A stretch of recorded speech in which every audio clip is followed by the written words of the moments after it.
time no see. Progressive Soup, we're back. David Stevenson, Sal Liccione, John Hartwell, and Mike Toto. John, start us off. Well, we were talking about education before and the need for that as an investment.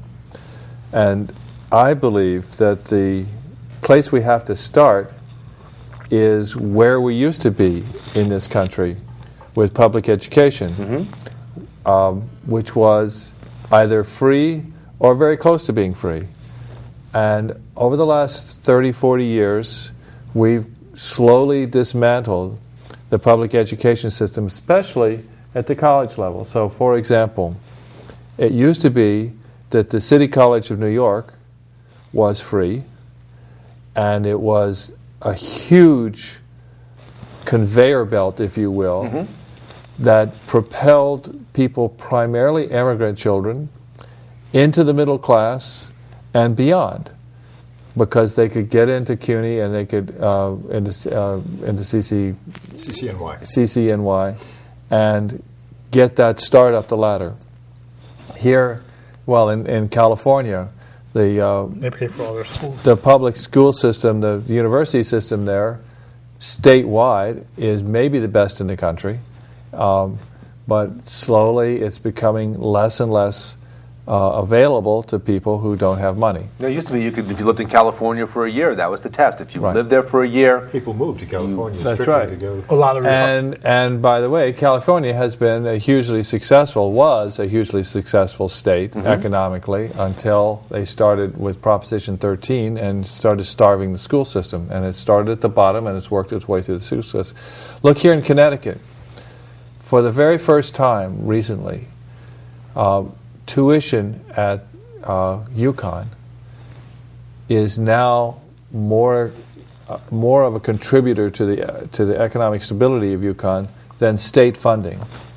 So what's happened here is that we've starved UConn and we've put more and more burden on the individual student. And you look across the country, when I was going to school years ago, it wasn't that expensive even to go to a private college. Today, kids are graduating from college, undergraduate, with $20,000 or $30,000 in debt. Mountain of debt. And going to graduate school, a 2-year master's program, you come out with a $60,000 or a $70,000 debt. This is crazy. It's a lot of disincentive to kids to go through a program and focus on their education. Right, and let me just say one other thing here. You mentioned in the last segment about how we lose our young people 25 to 35. A lot of them actually leave as they are going to school and they never come back. This is all true. We have the highest outflow, or the second highest outflow of any state in the whole country. I think it's like even Alaska keeps more kids in the state. Michigan is the only one that's worse. I think it was Idaho or someplace, yeah. But the point here is this. There are a lot of kids who stay. What are we doing for them? Because they are going to be the workforce of the future. If we want green jobs here, if we want to bring in new media, if we want to have entrepreneurial startups, if we want to have economic growth, we have to have well-trained workers. And if our best trained kids leave and all that's left behind are kids coming primarily from the cities who've got less education, we don't have a workforce that becomes attractive. So again, in the political discourse we hear, oh, this is a high-tax state, oh, this is a state that's not, conducive to doing business, blah, blah, blah. The real problem is that our transportation system is antiquated. Our educational system is not producing the kind of kids that are going to grow into jobs that people want. And so when someone looks to start a business, they say, well, with a bad transportation system, my customers can't get to me, my employees can't get to me, my suppliers can't get to me. And by the way, if I don't have a workforce, if I can't reach out and get a good workforce, then I can't create the kind of business that a customer's going to want. So these are the things that we have to attack systemically. And I believe that we should be looking to community colleges and to the state school system at the higher education level and we should make it as close to free as possible, especially for those kids who graduate near the top of their class. We need to educate these kids. We need to keep them here in Connecticut, and we need to point them toward jobs that'll help them grow, and so we can reestablish the middle class in this state and not have, as we do today, this extraordinary divide between a very, very rich Fairfield County with people living in these huge mansions and people living in Bridgeport and Norwalk and Stamford and Waterbury and Norwich and Danbury and all over around the state, New Haven, where they're struggling to get by and there's no good jobs. Is it possible that by not contributing a little extra money, speaking of the millionaire's tax specifically, by not contributing a little extra money, that the wealthy in our state are actually starving themselves in the long run because they're keeping the university system on the downslide, preventing themselves from getting good, quality, well-educated employees that are disincentivizing improving the infrastructure of the state, and it ultimately comes back to cost them in the long run much more than they would have paid as an investment. This is the national question. I mean, the national, it's not only a state question. I mean, it's the question of whether or not we as a country are going to invest in the future, or whether we're just going to be a bottom line government or people. Okay, too much of it has been that, hey, I don't want to pay taxes, infrastructure, forget about it. We can sell off all of the public entities to private corporations who will run it better, okay, which we know they don't for the most part. Certainly don't. On and on and on. Plenty of proof So of that. it's a national question. It's not only a state question. But clearly John is right, is that Connecticut has got to invest in the future. Too much has been, hey, we're number one in money. We can sit on our laurels. We don't need to do anything. We're an example of our riches. That's the reason we are stranglehold because of transportation, because we are so rich. That's baloney, and in many respects, it's short-sighted. And without reinvesting that richness, then the country's richness doesn't problem. continue. And that's the country's problem. We need to reinvest or invest in the future. And I think the new Congress is going to be hard to move forward. Hopefully, You need leadership, okay? You need leadership, and you need education, number one, so that the voter really understands what the questions are. Okay, And we that's have on to the voters. reframe the whole political situation. The diatribe in this country has just been reduced to witchcraft and stupidity. Okay, as far as all of us around the table are concerned. I mean, we need to ask the intelligent questions and come up with intelligent answers. Whether it's a progressive or whether it's a Republican or Democrat or whatever, we need to ask those questions of ourselves. So people aren't doing, generically, they're not doing what we're doing right here, is sitting around and discussing things and arriving at commonsensical solutions. Maybe that's the problem. Maybe we are what people should be It's a political emulating. game. It's been a political game, as we all know. And no one wins when it's a pure political game. The country sure doesn't. Okay.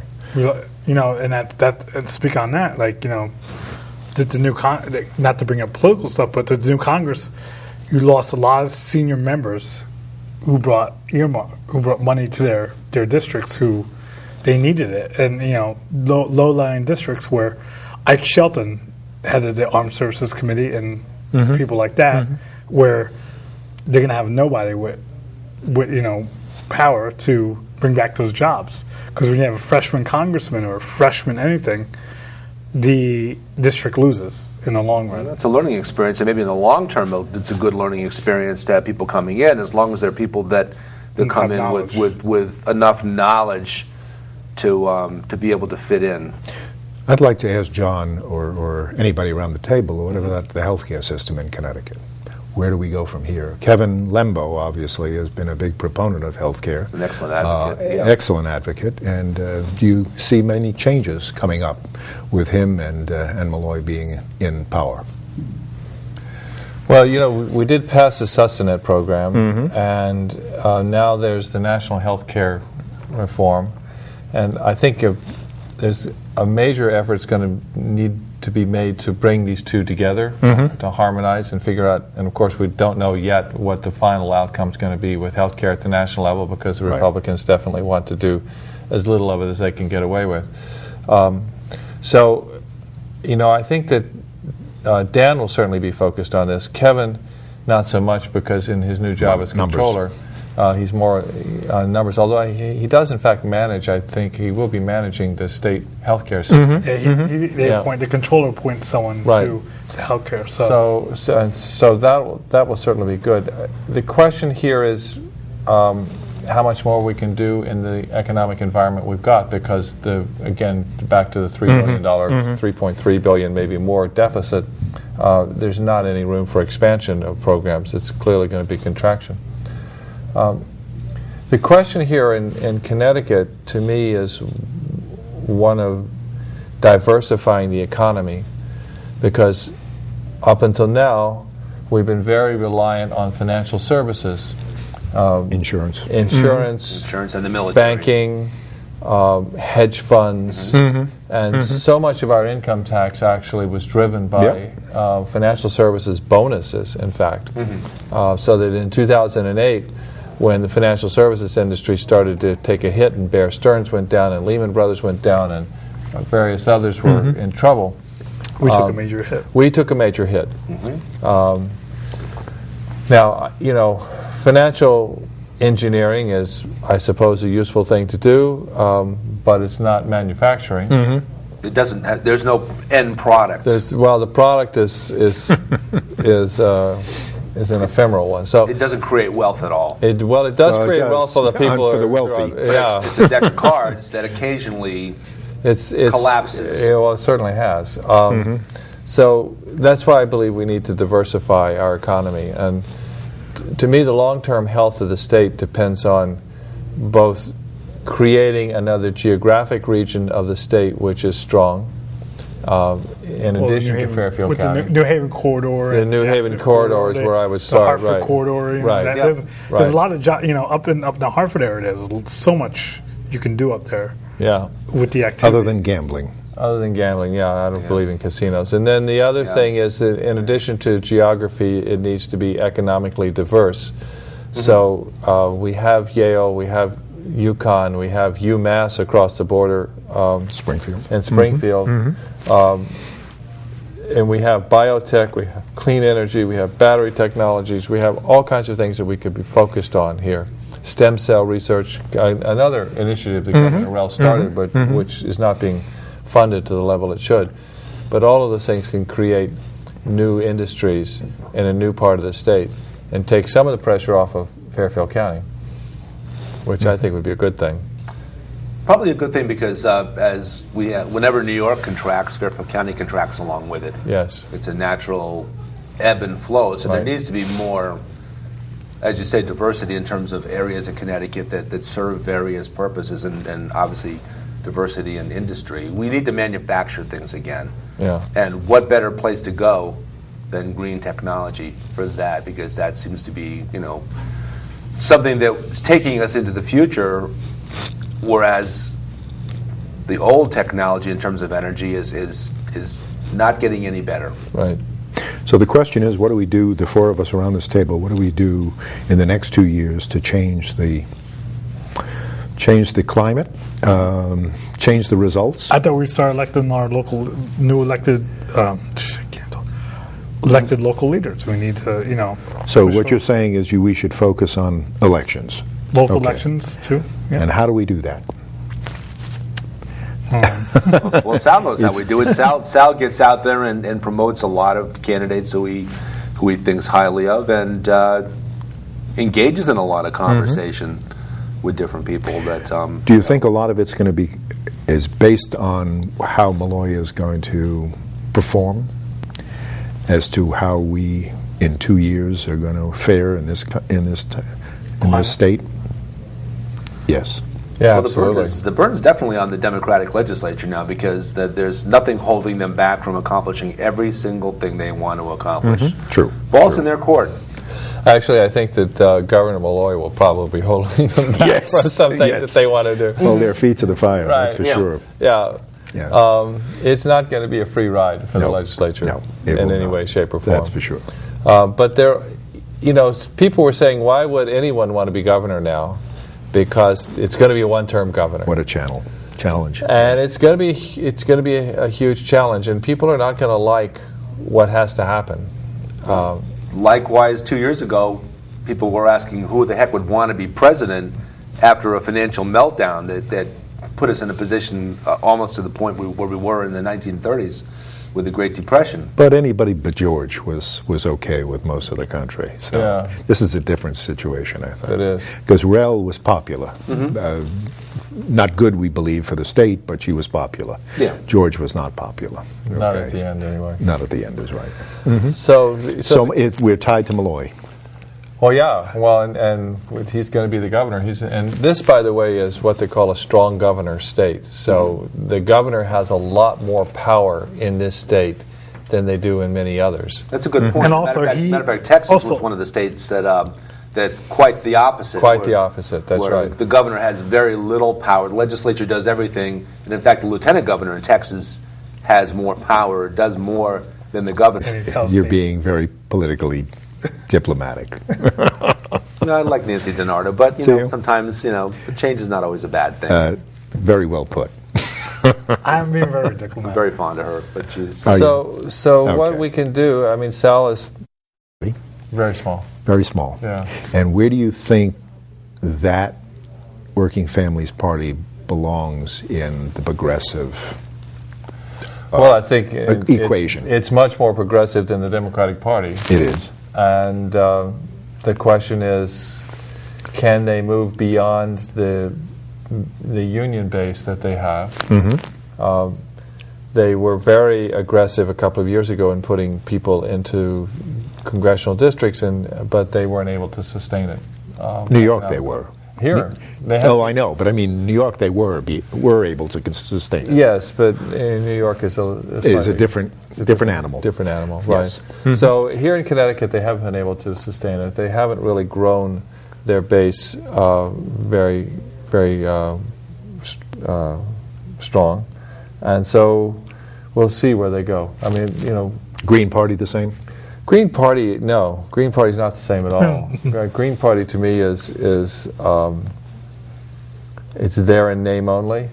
It's got a couple of people who run for office, and then when they don't do well, they blame everybody else. So we had the great discussion with did.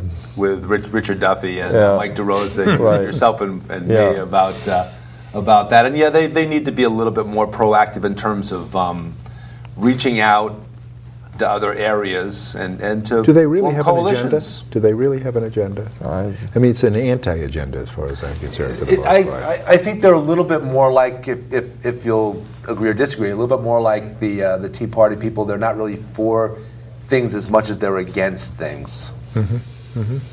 Maybe that's a little strong. I don't but- know. I hadn't thought about it that way, but they certainly aren't focused on taking power and making changes. They're much more focused on making a statement, Throwing bombs. rhetorical bombs, and bombing out. I mean, they don't. They're not a factor. Okay. So what we're saying is it's the Republicans and the Democrats is really what Who it is. do you guys see as our For sure. future senator? Do you guys think that Lieberman's going to stay as a Democrat or No. independent, or what do you? Left the Democratic Party a long time ago. Or what do you guys? I'm asking the question. It's what going do to you be guys- curious as to whether he caucuses with the Republicans or the Democrats. Well, in the the funniest thing is in the there's next 2 years. There was a little article. There's a little article with him. I guess supposedly he called Dan Malloy, and now he's going to work with. He has to work with Dan Malloy, but there's some inconsistencies there. Where, He is our senior senator. where Well, I guess that's true. Lieberman is going to be our senior senator in a month or so, when Chris Dodd steps down. So Blumenthal will be down at the bottom of the pack. These things do matter, unfortunately. Yes, they do. So, I don't know. It's in addition to the obvious political electoral stuff, I think we need to be looking beyond that and toward community organizing. I'm working with the venture capital people and trying to bring new businesses to Connecticut. It's not progressive per se, but it's bread and butter. I think it's useful. So that's one way I hope to contribute. You talk about starting a show in Cablevision. What's the reason for it, John? Well, because I think there are a lot of stories that aren't being covered that need to be covered. Discussions like this, but also looking at people who are doing interesting things in the community that Nobody hears about. that nobody hears about. And there are plenty of people, plenty of things going on. I mean, how much coverage, for example, have we gotten of the foreclosure crisis here in Fairfield County? Almost nothing. Very little. Yeah, nobody talks about it. And probably as large a percentage of homes are underwater in Fairfield County as anywhere else. Well, not as much as in Florida or Las Vegas, but Nevada. still, They're the two but that's more high. than you would imagine. Yeah. Yes. All right, yes. more than you would Probably imagine. still about average for the nation. In Westport, we're talking about the first selectman has put forward a plan to take some public land and to do a public-private Parents partnership. out that doesn't even get public. And it's going to to do some senior housing and nursing home kinds of stuff. Yeah. There's going to be opposition. Sure. Not in my backyard. It needs to be looked at. People need to get more information on it. So I think there's a lot that can be done Good. with a program like this in another part of the state. You get the same thing. You get the same reaction when you talk about affordable housing, because people hear affordable housing and they think, oh, well, these are people that are really lower tier economically, and you can read that as being black, and that's probably the way a lot of people look at it. But I think affordable housing is good because affordable housing is really in fact just middle class salaries. It's not poor people by any stretch of the imagination. It's just affordable housing that people that are making pretty good salaries for the area get into housing that they can afford and still have money left over to pay other bills.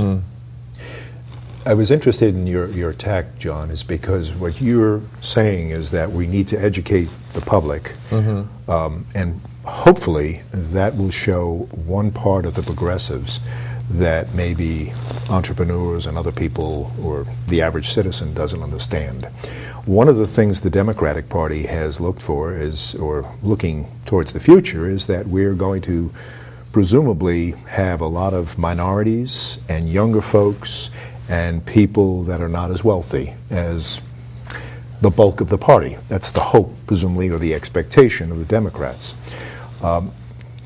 My focus and what I put my next 2 years emphasis on is the fact that I believe that we need to start organizing with immigrants, and especially in the Danbury area, with younger folks like Westcon. There is not a Democratic club in Westcon. There is young Republicans, but there's no Democrats, which is incredible. That's very telling, unfortunately. One of the things that I'm suggesting, even though I'm not a fifth CD member, fourth CD, I live in Reading, is that I've been sort of gravitating towards the Danbury area.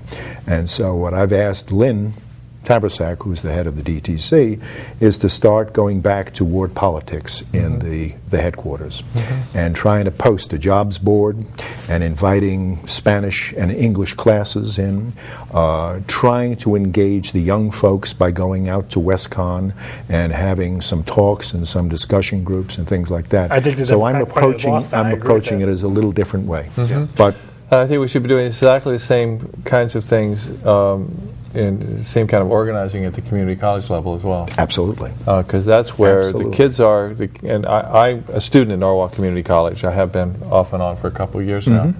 And kids there are terrific. They don't have money generally to go somewhere else, and so they're here. They're taking all kinds of classes. Has one of the best nursing programs in the state at Norwalk Community College. So they're learning real skills, doing good work.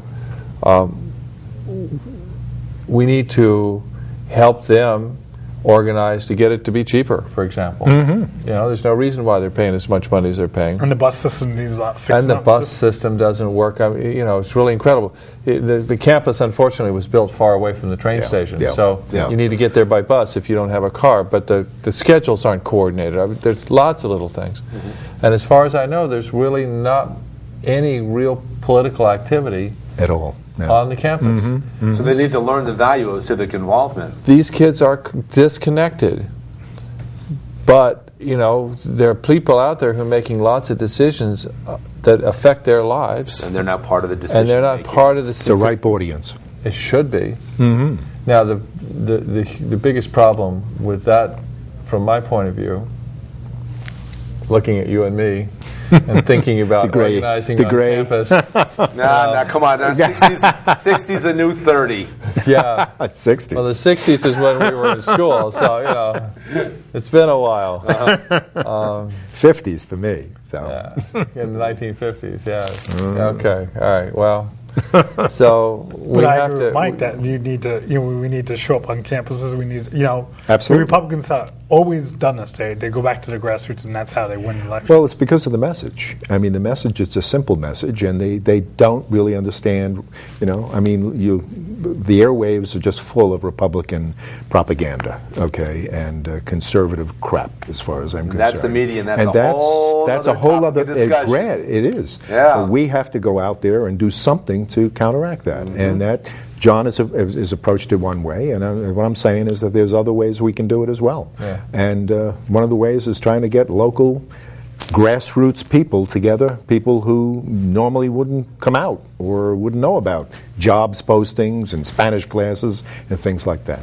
But anyway, that's just another approach. That's a good point to start and stop at and wind down our discussion. And we have lots more to talk about. We'll get together again. We'll continue the discussion here. We'll continue it hopefully on Cablevision soon also.